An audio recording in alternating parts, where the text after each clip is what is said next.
Jill Rodby is the president and of the Chamber Board, and she is also on our board. So Jill, take it away. Thank you. I get the honor of introducing our congressman. Congressman Garamendi has been representing California since being elected to the state legislature in 1974. It's amazing. From 91 to 95, and again in 2003 to 2006, he served as California Insurance Commissioner. In 95, he was appointed Deputy Secretary of the Interior by President Clinton.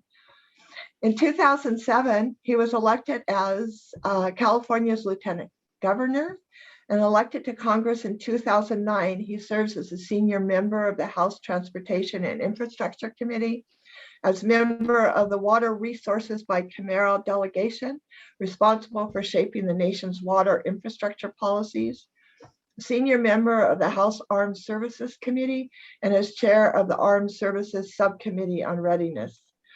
During his long career, he has been a champion in so many issues, including veterans and their families, water infrastructure and equitable water distribution, protecting the Delta and other environmental sensitive areas, port infrastructure, advocating for Make It in America to strengthen manufacturing, consumer insurance interests, higher education for all, and protecting Social Security and Medicare. And I'm sure I left out several. He received his BA from Berkeley and holds an MBA from Harvard Business School. It's my pleasure to introduce Congressman John Garamendi.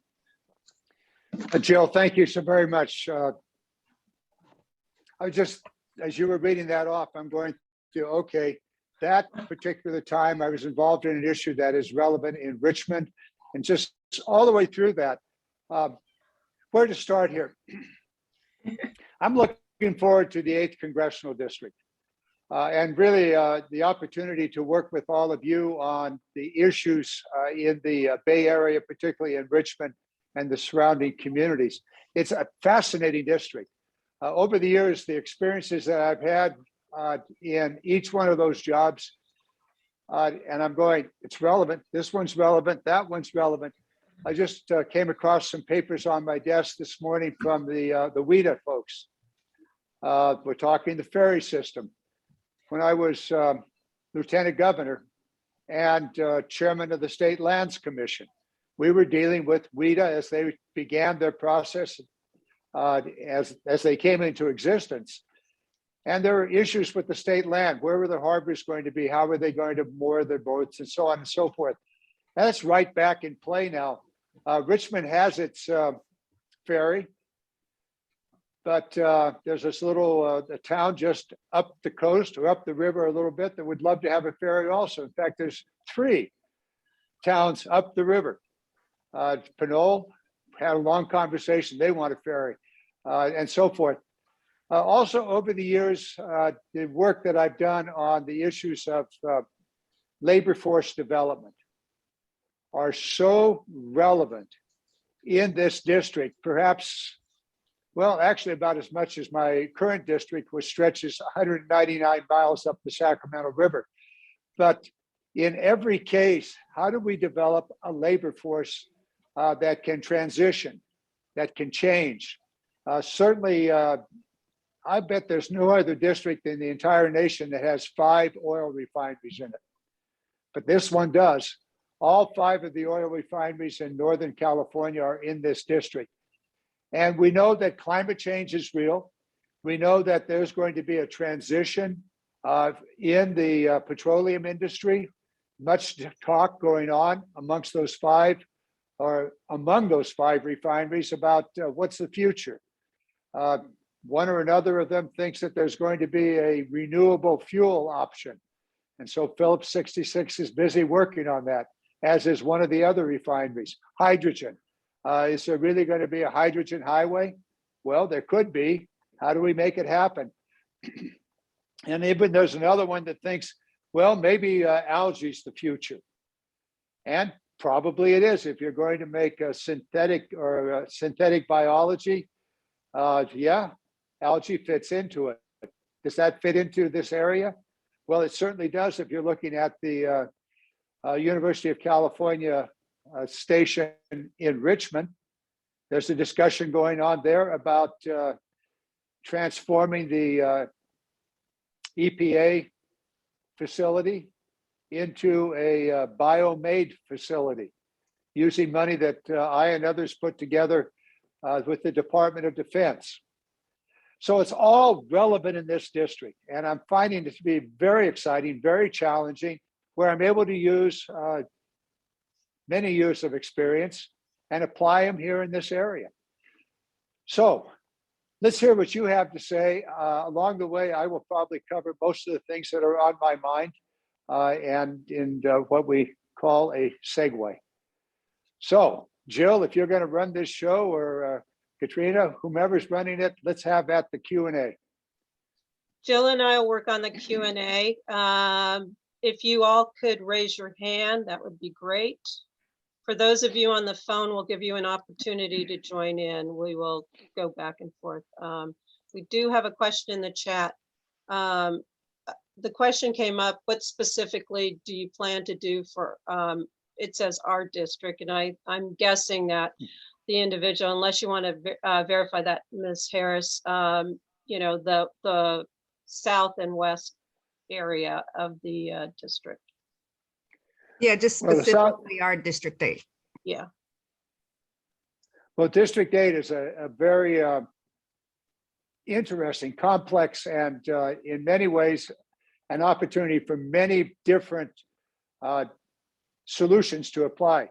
I'm going to start in the northwest of this district, in a place called Vallejo, and specifically the first military naval base on the west coast of the United States.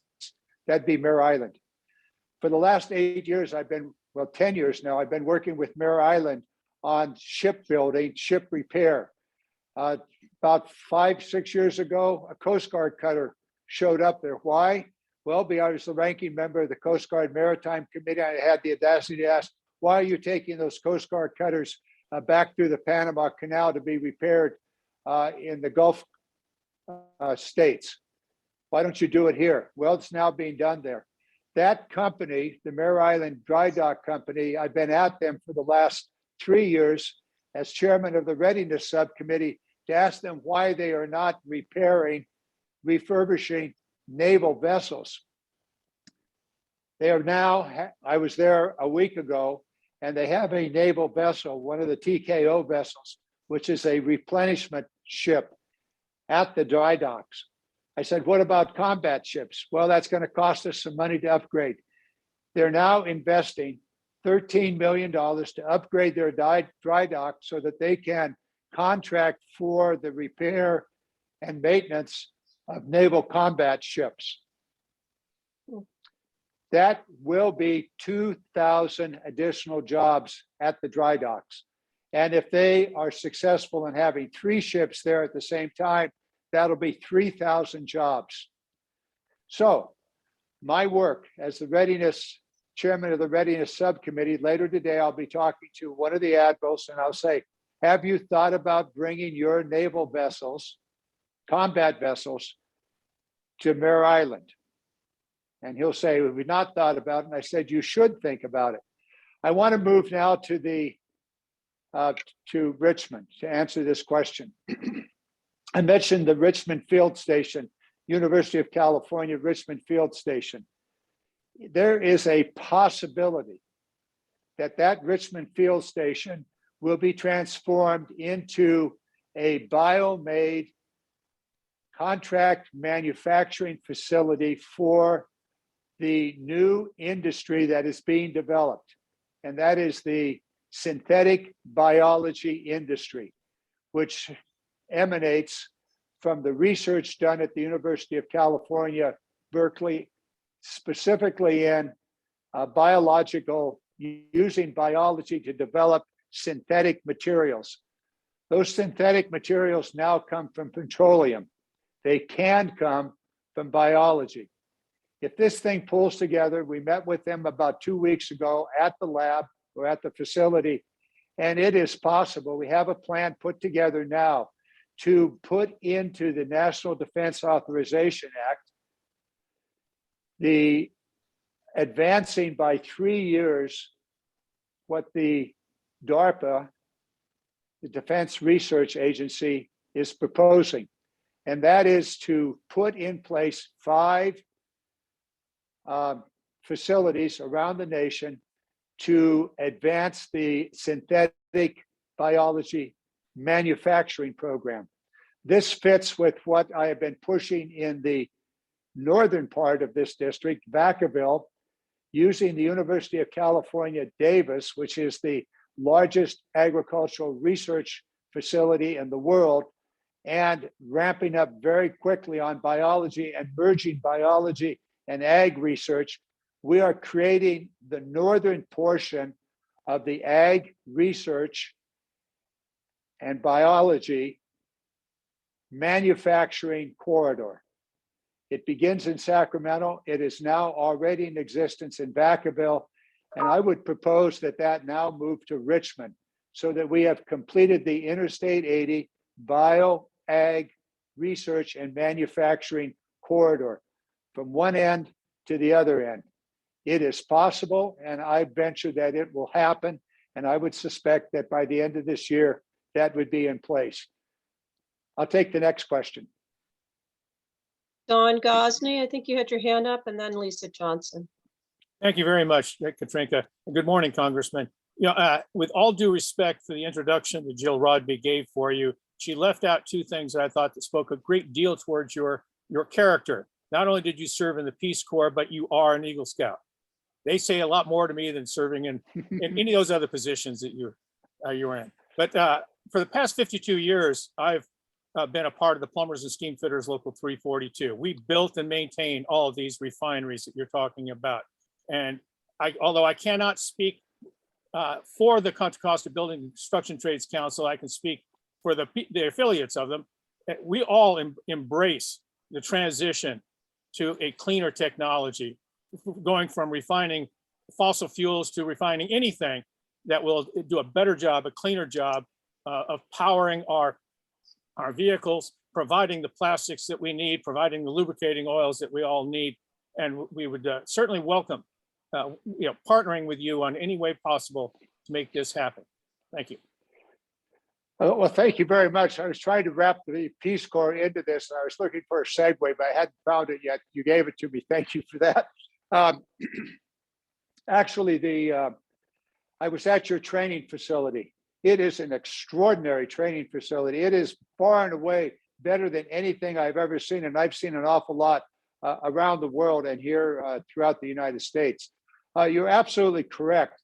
The opportunities, the skill sets of the plumbers and pipe fitters and the other men and women and their unions that work at the refineries can be used in many, many different industries.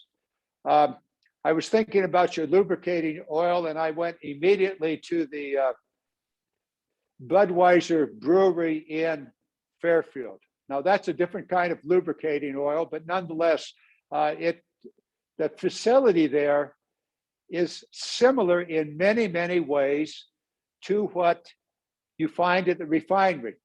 A lot of pipes, a lot of vats, a lot of energy systems of all kinds, various control systems.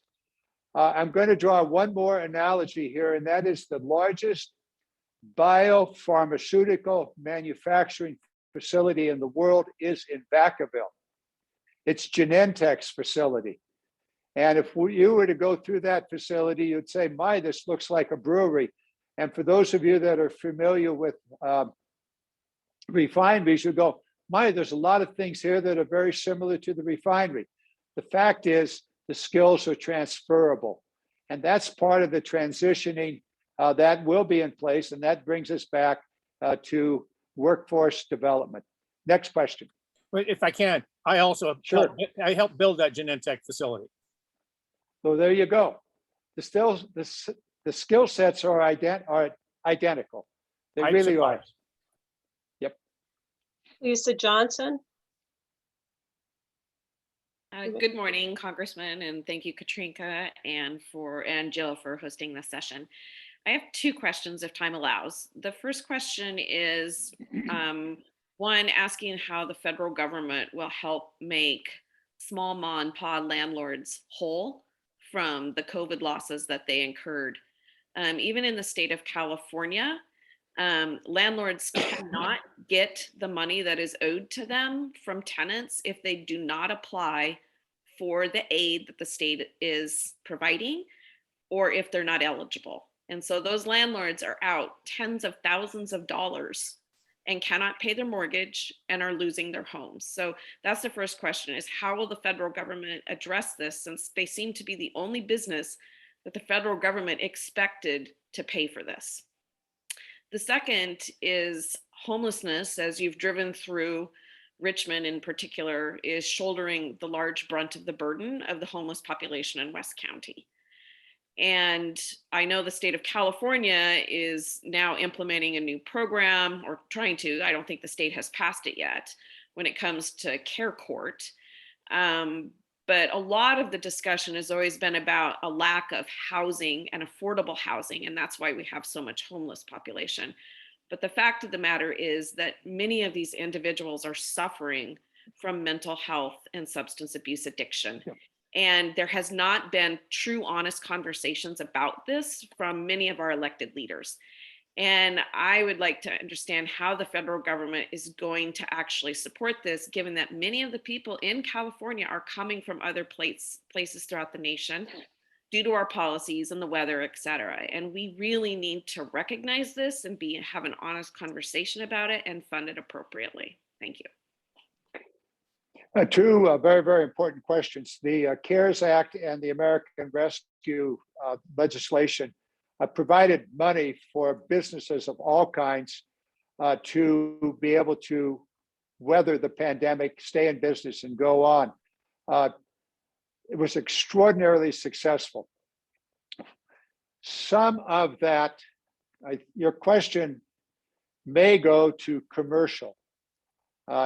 In the commercial sector, those businesses that received that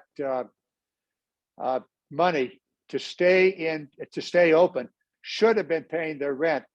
I suspect most of your question, but there is no specific requirement, although I'm sure you had a contract on the commercial side.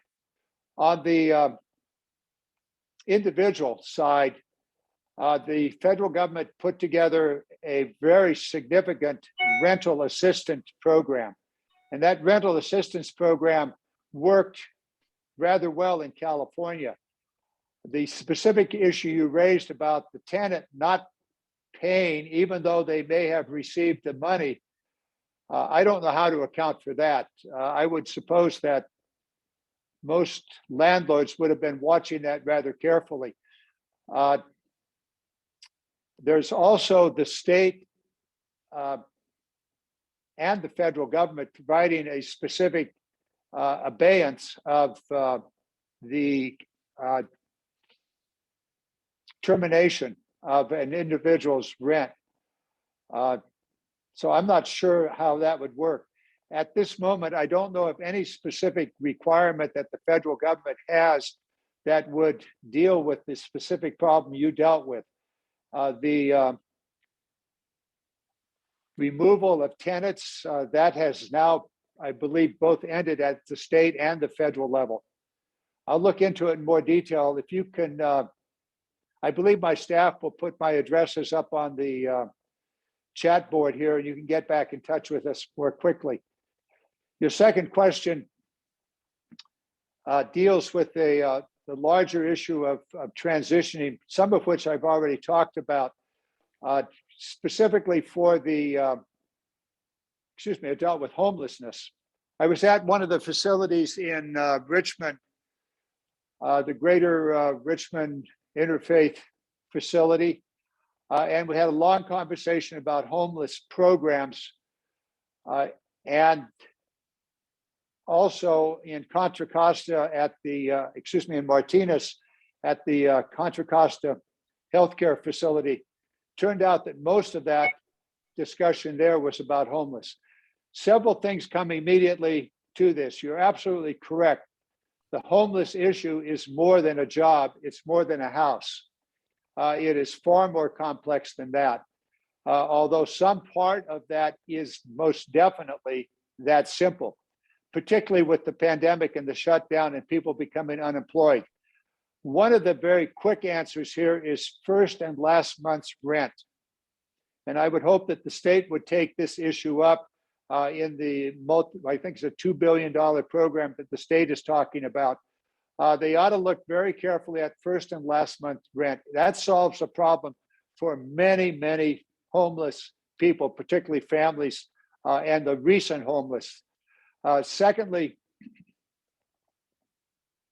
just came across an article in the veterans magazines. 4,000 of the veterans in Los Angeles, 4,000 of the homeless in Los Angeles are veterans. We have a very specific veterans program that is in existence today that provides a voucher to any homeless vet. And so those of you that are working in the homeless area, take a look at that.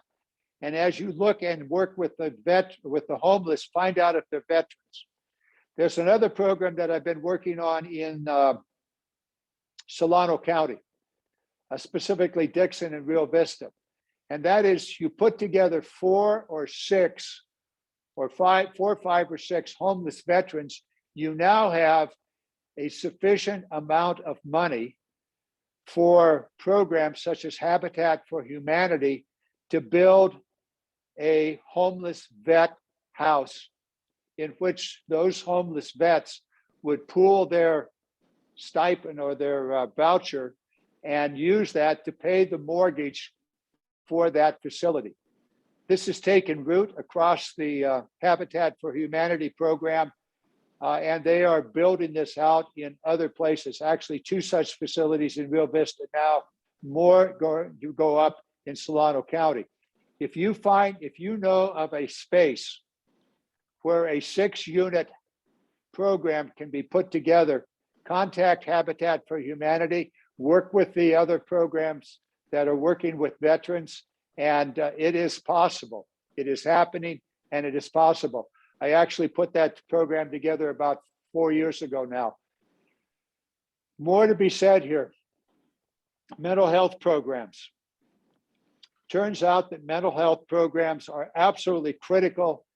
We are looking at funding in the Build Back Better legislation, a very significant increase in mental health funding. When you talk to your state representatives about homeless, you must talk about mental health. You must talk about drug addiction of all kinds. If you do not deal with that in any homeless program, you will not have a successful program. It's got to be a wraparound. Now, on the wraparound side, in the meeting that I had with the, I got the acronym wrong, but I'll just say the program in Richmond. As I was leaving, the one ask for that I got from the manager was, can you simplify the programs? Right now, I have to fill out more than a dozen programs to provide services, wraparound services for the homeless. If you had one program that wrapped all of them together, or one application, it would save us about a very significant of our total administrative costs. We're now working on that here since I've returned. Thank you for the question. I see Beverly Green is with, Ms. Green is with AC Transit. You had a hand up, and then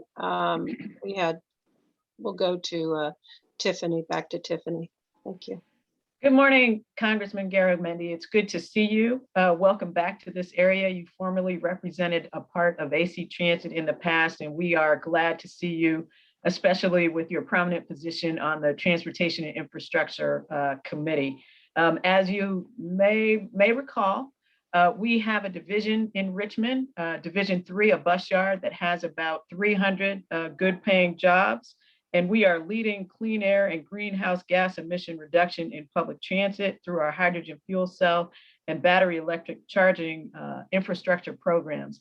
We have that infrastructure in Emeryville and in Oakland right now. We don't have it in Richmond just yet. We are searching for funding and hoping that some of that infrastructure money might be, some additional infrastructure money might be available. Can you talk a little bit about infrastructure investments in these kinds of things in the area that you foresee in the future? Well, the future's now.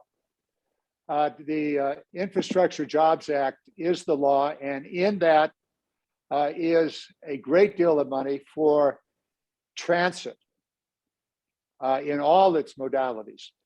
Also, there's a great deal of money for electrification and encouragement for transit districts to go to electrification. There's also money for the charging stations. It's all there, and here's how you can use Richmond. In fact, all of the AC, well, basically all of the Bay Area, particularly Contra Costa County and Alameda County. The House version of the bill was oriented specifically to communities left behind or left out, communities that were inalterably and dramatically harmed by interstate freeways. You know any communities that fit that? I can think of some, like maybe Oakland. Communities that are divided, communities that are that have bad air quality. Fascinating program that just came out from the University of California about 1930 redlining for housing, dating back to the efforts that were made to recover from the 1930s. Redlining was actually put in place there, and it continues to this day. Transportation specifically, beyond. So all of those issues are prioritized, were prioritized in the House version. The Senate did significantly less in prioritizing. Nonetheless, it is embedded in the bill, and the Department of Transportation has been accused by Republicans of using the House version of the bill in setting the priorities for the distribution of the funds. The Department of Transportation has very limited authority, but we know where its mind is. And so when you apply for funds, and this is to all of you out there, when you apply to funds in the transportation infrastructure area, if it's a sanitation plant or a charging station, use the analysis of your community situation. Communities of color, incidents of poverty, air quality, environmental issues. All of those should be in your application. And Richmond fits every single one of those criteria. Excuse me, I'm not going to use the word criteria. I don't want to get a lawsuit here, but write that into your proposal. And those will put you higher in the grant funding. Most of the money will go by formula. And so you're already familiar with the formulas. Once again, I would use what is a problem to your benefit on stacking up on the funding mechanisms. So the problems are all the ones I just talked about. I won't go back and say them all again, but use that. And Beverly, use my office. We're way into this. Mark, I was talking to Mark DeSalia about some of this yesterday. Together, we will work together. Mike Thompson also. We're trying to put together we're putting together a transition of responsibilities. And now, as we have in the past, all three of us will be working together for the benefit of Contra Costa County. Mike and I get to swap out our districts north of the river. So I go to Vallejo, he goes to Davis. Thank you. Good question. Look Thank forward to you. working with you, Bev. Thank Thank you, you. Ms. Green, for your question. Good to see you too. Let's see, we want to respect the congressman's time. We have about 15 minutes left, I believe. So there was, I saw Miss Tiffany Harris had posted a question, and then Dawn had a question. Miss Harris, did you want to? You were asking about Antioch and Pittsburgh. Any Right. focus on that? Any focus on that? Exactly. Thank you. Yes. Again, Mark and I had about a half-hour conversation yesterday about what is called the Northern waterfront, and conversations with the mayor of Antioch about this, Chamber of Commerce also. I'm going to put this in a broad perspective. The 8th Congressional District, I believe, has the largest acreage of land zoned heavy industry of any part of California. From Richmond all the way to actually Brentwood, which I would not be representing, but that's on the other side of 160. The industrial zoning provides enormous potential for transition industries. Don, you said this when you made your comments. The energy of the future, there will be energy in the future. Otherwise, the future is going to be very dim. So where will it be? How will it be? The energy plants in the north area are transitioning. Some of them may not be there anymore. The steel mill, all of that. How do we use that land, that zoned heavy industry, for the future industries? That's my question. That's my quest. And we intend to pursue that. Obviously, transportation, infrastructure are part of that puzzle. And once again, what I just said on AC Transit, that is applicable in the communities in the North Waterfront also. And so we will be working on all of those. There are, and here I'm going to take this back to Make It in America. That was my agenda when I ran for Congress in 2009. It was the Make It in America agenda. And we pursued that every legislative year, increasing the percentage of American goods and services in every piece of legislation, in every National Defense Authorization Act, in every renewal of the transportation, in every renewal of the Water Resources Development Act, and others. So that now we have 70, 80% and higher American content and services in all of these pieces of legislation. How does that fit with the steel mill? It fits directly with the steel mill. The issue here is where are the ignits coming from? Are they coming from America or are they coming from Korea? They could come from America and could be processed at that steel mill, or some larger percentage from America. So we're going to work our way through this. I'm not going to let anything go here.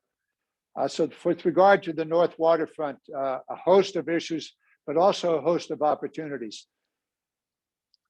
Next question.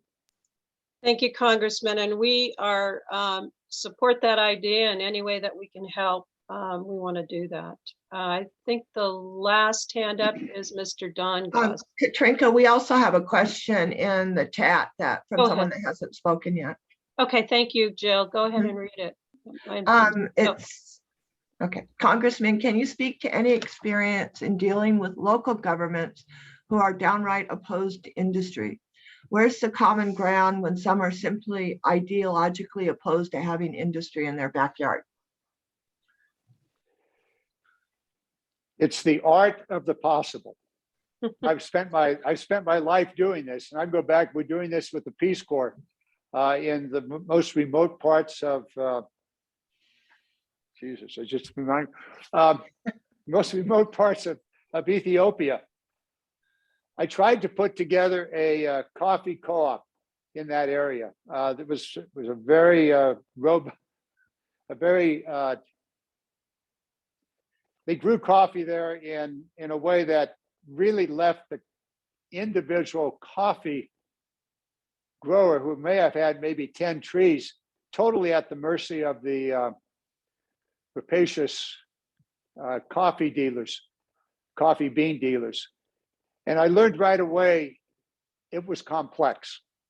It was far more complex than I could possibly imagine.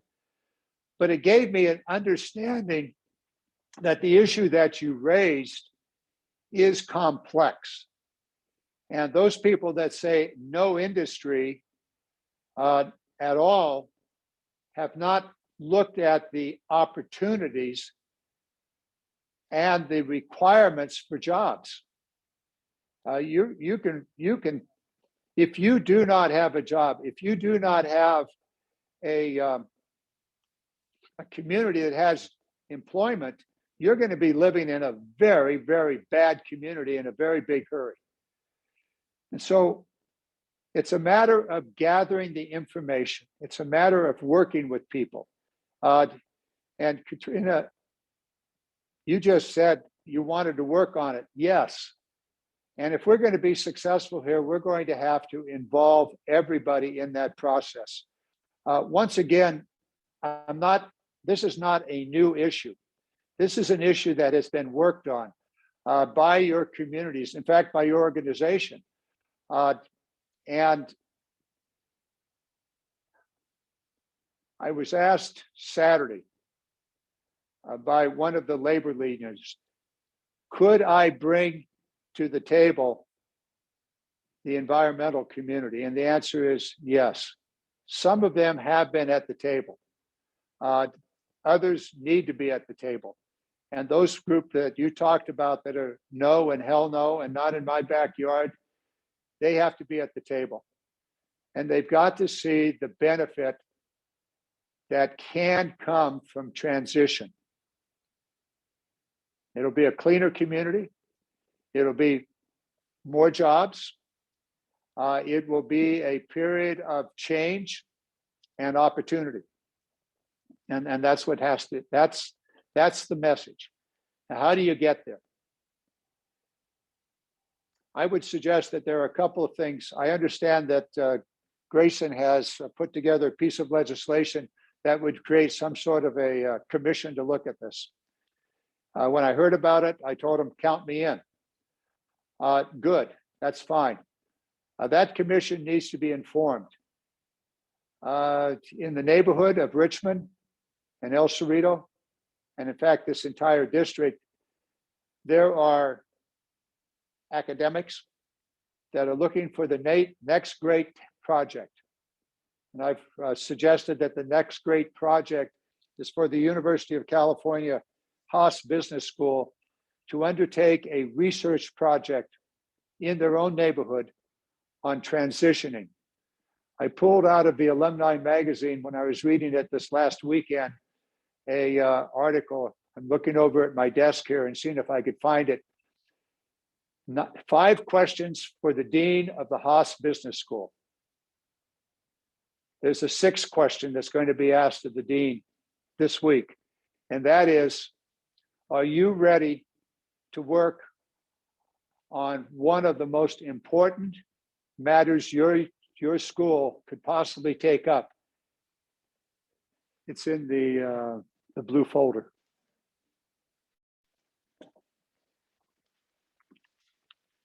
It turns out it's the other blue folder. Anyway, are you ready to take up?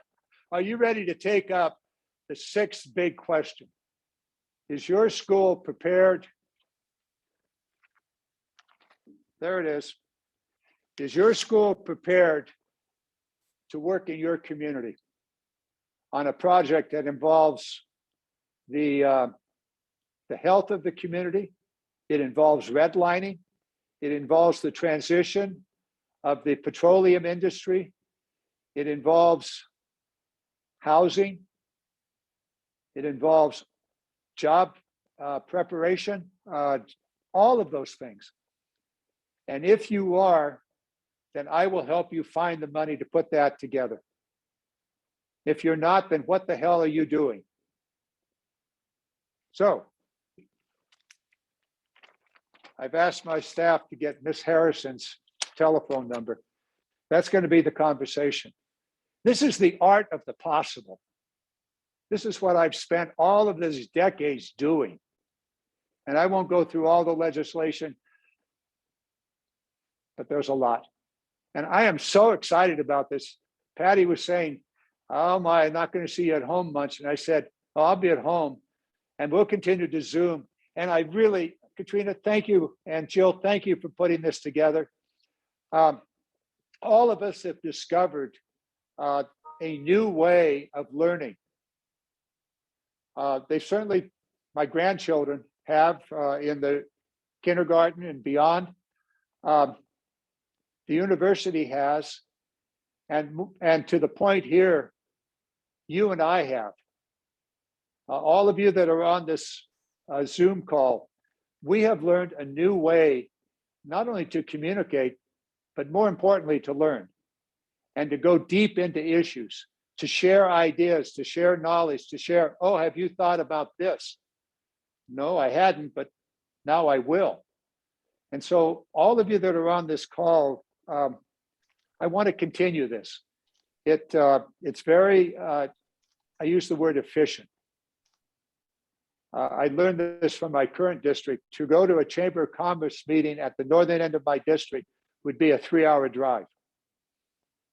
I can now do a Chamber of Commerce meeting in Colusa County in about minute and a half, assuming that I actually know how to get on that Zoom call. I want to thank you. Thank you so very, very much for all of you that are on this. Working together, an old trite way of putting it, we can find solutions. And these kind of conversations are really important to me. Too much talk on my side, not enough on your side. Thank you so very, very much, Jill, Katrina, all of you, thank you very much. I think I probably will walk through the tunnel and go see what's going on over at the Capitol with the president. Thank you so very, very much. Thank you, Bye-bye now. Congressman, for your time. Thank you. Thank you.